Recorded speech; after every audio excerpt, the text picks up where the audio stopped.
ನಂತರ ಸರ್ಕಾರ ನೀರ ಇಳಿಕೆಗೆ ಅಬಕಾರಿ ಇಲಾಖೆಯ ಪರವಾನಗಿ ಪಡೆಯಬೇಕು ಎಂದು ಹೇಳಿರುವುದು ಅವರಲ್ಲಿ ಅಸಮಾಧಾನವನ್ನುಂಟು ಮಾಡಿದೆ. ಅಲ್ಲದೆ ಈ ನೀರ ಇಳಿಕೆಗೆ ಸಂಪೂರ್ಣ ಪ್ರೋತ್ಸಾಹ ನೀಡುವುದು ಅಥವಾ ಇದು ಬರೀ ಬಾಯಿ ಮಾತು ಮಾತ್ರವೇ ಏನೋ ಎಂಬ ಪ್ರಶ್ನೆಗಳು ಕೇಳಿಬರುತ್ತಿವೆ. ಈ ತನಕ ನೀರ ಇಳಿಕೆಯನ್ನು ವಿರೋಧಿಸುತ್ತಲೇ ಬಂದಿದ್ದ ರಾಜ್ಯ ಸರ್ಕಾರ 2 ದಿನಗಳ ಹಿಂದೆ ನೀರ ಇಳಿಕೆಗೆ ಅನುಮತಿ ನೀಡಿತು. ನೀರ ಬಹಳ ಹೊತ್ತು ಕೆಡದಂತೆ ಇಡಲಾಗದು, ಅದು ನುಸಿರೋಗ ನಿಯಂತ್ರಿಸುವುದಿಲ್ಲ ಎಂದು ಸಾಧಿಸುತ್ತಲೇ ಬಂದಿದ್ದ ರಾಜ್ಯ ಸರ್ಕಾರ ತೆಂಗು ಬೆಲೆ ಕುಸಿತದಿಂದ ತತ್ತರಿಸಿದ ರೈತರ ಆರ್ಥಿಕ ಪರಿಸ್ಥಿತಿ ಸುಧಾರಿಸಲು ನೀರ ಇಳಿಕೆ ಹಾಗೂ ಮಾರಾಟಕ್ಕೆ ಅನುಮತಿ ನೀಡಿರುವುದಾಗಿ ಹೇಳುತ್ತಿದೆ. ಆದರೆ ಈ ಅನುಮತಿ ಷರತ್ತುಗಳೊಂದಿಗೆ ಬಂದಿದೆ. ನೀರ ಬಗ್ಗೆ ಸರ್ಕಾರ ತಗೊಂಡಿರೋ ಹೊಸ ನಿಲುವು, ಅದಕ್ಕೆ ಕಾರಣ ಸರ್ಕಾರಕ್ಕೆ ತಡವಾಗಿದ್ರೂ ಸಹ ವಿವೇಕ ಬಂದಿದೆ. ನೀರಾವನ್ನು ಅಬಕಾರಿ ಇಲಾಖೆ ವ್ಯಾಪ್ತಿಯಲ್ಲಿ ತಂದಿದ್ದು ರೈತರಲ್ಲಿ ತೀವ್ರ ಅಸಮಾಧಾನ ಹುಟ್ಟಿಸಿದೆ. ಅಬಕಾರಿ ಕಾನೂನು ಇರುವುದು ಮಾದಕ ವಸ್ತುಗಳಿಗೆ, ನೀರ ಮದ್ಯವಲ್ಲ, ಒಂದು ಕೃಷಿ ಉತ್ಪನ್ನ ಎಂದು ರೈತರ ವಾದ. ನೀರ ಇಳಿಸುವುದಕ್ಕೆ ಅನುಮತಿ ಕೊಟ್ಟಿದ್ದೀವಿ ಅಂತ ಹೇಳಿ ಇವತ್ತು ನಮ್ಮನ್ನ ತಣ್ಣಗೆ ಮಾಡಿದೆ.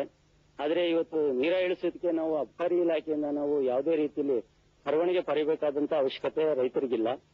ರೈತರು ತೆಂಗಿನ ಮರ ಇಳಿಸುವಾಗ ಯಾವುದೇ ಅಬಕಾರಿ ಇಲಾಖೆಯವರಾಗ್ಲಿ ಇಲ್ಲ ಸರ್ಕಾರ ಆಗ್ಲಿ ನಾವು ಯಾರು ಕೇಳಿರ್ಲಿಲ್ಲ.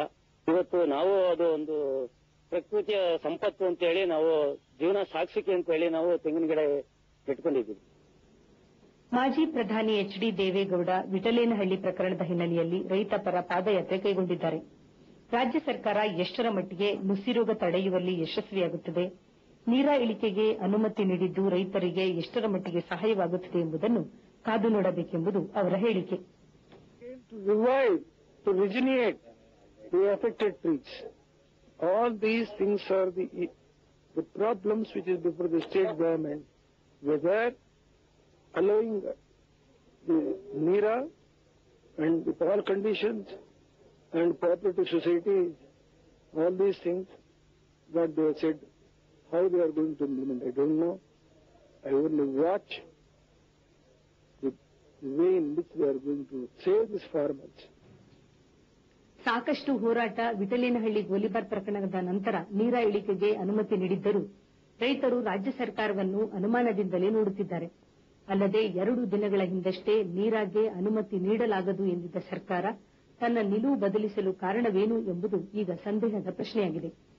ನೀರಾವನ್ನು ಅಬಕಾರಿ ಕಾನೂನಿನ ವ್ಯಾಪ್ತಿಯಲ್ಲಿ ತಂದಿರುವ ಸರ್ಕಾರ ಮತ್ತು ರೈತರ ನಡುವಿನ ಹೋರಾಟ ಇನ್ನೂ ನಡೆದೇ ಇದೆ. ತಮ್ಮ ತೆಂಗಿನ ಬೆಳೆಯನ್ನು ನುಸಿರೋಗದಿಂದ ಪಾರು ಮಾಡಲು ನಿರಾಳವಾಗಿ ನೀರ ಇಳಿಸಬಹುದಲ್ಲ ಎಂಬ ಸಮಾಧಾನ ಮಾತ್ರ ಕೃಷಿಕರದ್ದು.